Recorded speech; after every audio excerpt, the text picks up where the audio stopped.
বিসমিল্লাহির রহমানির রহিম।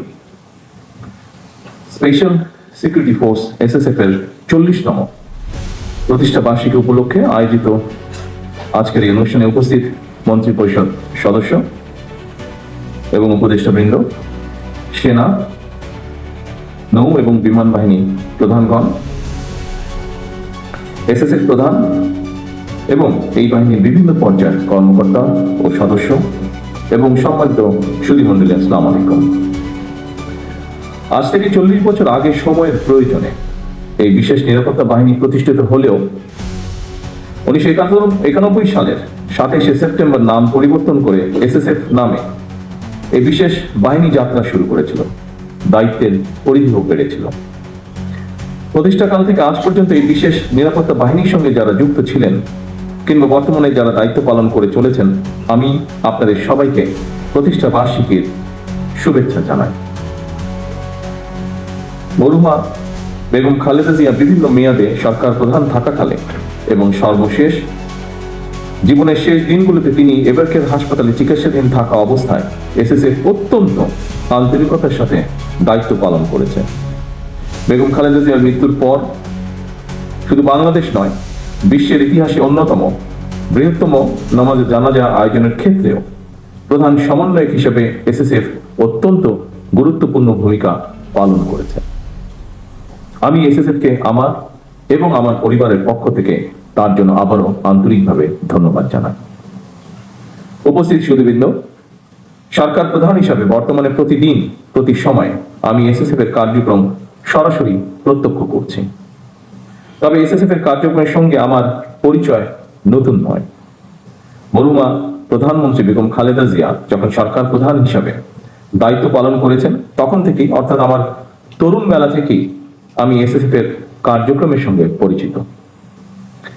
এসএসএফ যখন প্রতিষ্ঠিত হয়েছিল সেই সময়ের সঙ্গে বর্তমান সময়ের অনেক পার্থক্য। বর্তমানে আর্থসামাজিক রাজনৈতিক অবস্থা ব্যবস্থা, ভূ রাজনৈতিক পরিস্থিতি এবং তথ্য প্রযুক্তির অবাধ বিকাশের ফলে বহুমাত্রিক নিরাপত্তা চ্যালেঞ্জ তৈরি হয়েছে।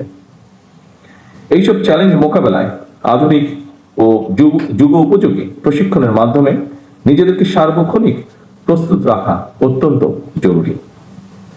একটি বিশেষায়িত বাহিনী হিসাবে সাহস, দক্ষতা, কৌশল এবং সর্বাধুনিক প্রযুক্তিতে এসএসএফ এর পিছিয়ে থাকার কোন সুযোগ নেই। উপস্থিত এসএসএফ সদস্যবৃন্দ, গত 12 ফেব্রুয়ারি নির্বাচনে রাষ্ট্র পরিচালনার জন্য বিএনপি জনগণের ম্যান্ডেট পাওয়ার পর 17 ফেব্রুয়ারি থেকে বর্তমান সরকার রাষ্ট্র পরিচালনার দায়িত্ব পালন করছে। রাষ্ট্রীয় নিয়ম অনুযায়ী সরকার প্রধান হিসাবে এসএসএফ সার্বিক নিরাপত্তা ব্যবস্থা গ্রহণ করেছে। আপনারা জানেন, জনগণের দুর্ভোগ লাঘব করে সড়কে যানবাহনের চলাচল স্বাভাবিক রাখতে আমি আমার গাড়িবহরের আকার সীমিত করেছি, যা ডিজি এসএসএফ ওনার বক্তব্যেও উল্লেখ করেছেন বিষয়টি। ফলে বিদ্যমান পরিস্থিতিতে সদস্য সংখ্যা বাড়ানোর পরিবর্তে এসএসএফকে হয়তো দক্ষতা এবং নিরাপত্তা কৌশলের উপরে বেশি জোর দিতে হচ্ছে।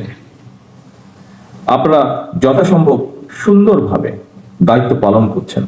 আমি আবারও আপনাদেরকে তার জন্য আন্তরিক ধন্যবাদ জানাই।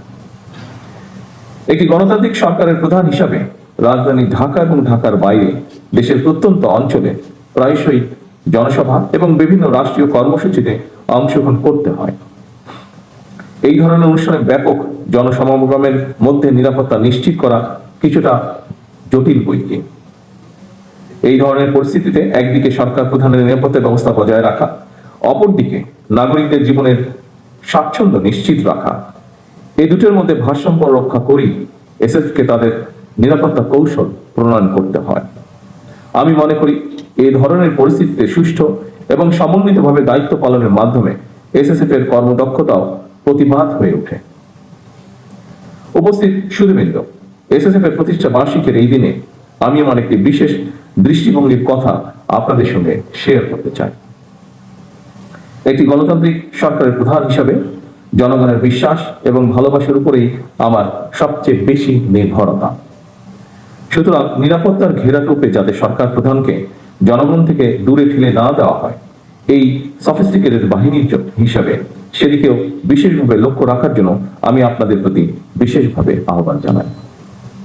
উপস্থিত সুধীবৃন্দ, কিছুদিন আগেই আমি এসএসএফ এর নবনির্মিত অত্যাধুনিক ফায়ারিং রেঞ্জটি উদ্বোধন করেছি। উদ্বোধনী মহড়াও প্রত্যক্ষ করেছি। পেশাগত কর্মদক্ষতা বাড়াতে নবনির্মিত এই ফায়ারিং রেঞ্জ নিঃসন্দেহে বিশেষ ভূমিকা রাখবে।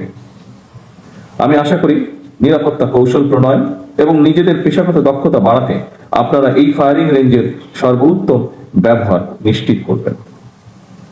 2002 সালের পরে এসএসএফ এর রেড বুক সময়ের চাহিদায় অনুযায়ী পুনরায় সংস্কার করে বর্তমানে আরো আধুনিক এবং সময় উপযোগী করা হয়েছে। এই রেড বুক এসএসএফ এর কার্যপদ্ধতি এবং পদ্ধতির নীতিমালা প্রদানের পাশাপাশি আইনি সুরক্ষাও নিশ্চিত করেছে। আপনাদের জন্য রেড বুকে উল্লেখিত নির্দেশনা সহ যথাযথভাবে অনুসরণ অবশ্যই জরুরি। তবে রেড বুকের নির্দেশনার পাশাপাশি সময় এবং পরিস্থিতি বিবেচনায় প্রয়োজনীয় তাৎক্ষণিক সিদ্ধান্ত গ্রহণ এবং বাস্তবায়নেরও সুযোগ রয়েছে। এসএসএফ এর মতো বিশেষিত বাহিনীর জন্য আধুনিক নিরাপত্তা কৌশল এবং প্রযুক্তিগত দক্ষতা অর্জনের পাশাপাশি প্রতিটি সদস্যের সাহস, সততা, বিশ্বস্ততা, সর্বোচ্চ পেশাদারিত্ব, নিয়মানুবর্তিতা এবং সর্বোপরি চেইন অফ কমান্ড, এই বিষয়গুলো কঠোরভাবে মেনে চলা অপরিহার্য। উপস্থিত সুধীবৃন্দ, রাষ্ট্রপ্রধান, সরকার প্রধান এবং দেশে বিদেশে রাষ্ট্র ঘোষিত বিশেষ গুরুত্বপূর্ণ ব্যক্তিদের নিরাপত্তা নিশ্চিত করার সঙ্গে দেশের জাতীয় নিরাপত্তার বিষয়টিও জড়িত। সুতরাং নিরাপত্তা ব্যবস্থা সুদৃঢ় করতে দেশের অন্য সকল নিরাপত্তা আইন শৃঙ্খলা বাহিনী, গোয়েন্দা সংস্থা এবং বিভিন্ন মন্ত্রণালয় সমন্বয়ের মাধ্যমে এসএসএফ কে নিরাপত্তা কৌশল নিশ্চিত করতে হয়। আমি মনে করি সমন্বয় যত বেশি দক্ষতার সঙ্গে করা যায়, নিরাপত্তা ব্যবস্থাও তত বেশি সুচারুরূপে সম্পন্ন করা সম্ভব হয়। দেশের সেনা, নৌ বিমান, পুলিশ এবং আনসার বাহিনীর মধ্য থেকে দক্ষ কর্মকর্তাদের বাছাই করে এসএসএফ গঠন করা হয়। এরপর আপনাদেরকে গুরুত্বপূর্ণ ব্যক্তিদের নিরাপত্তার জন্য আপনাদেরকে দেশে দেশে এবং বিদেশে উন্নত মানের প্রশিক্ষণ গ্রহণ করতে হয়।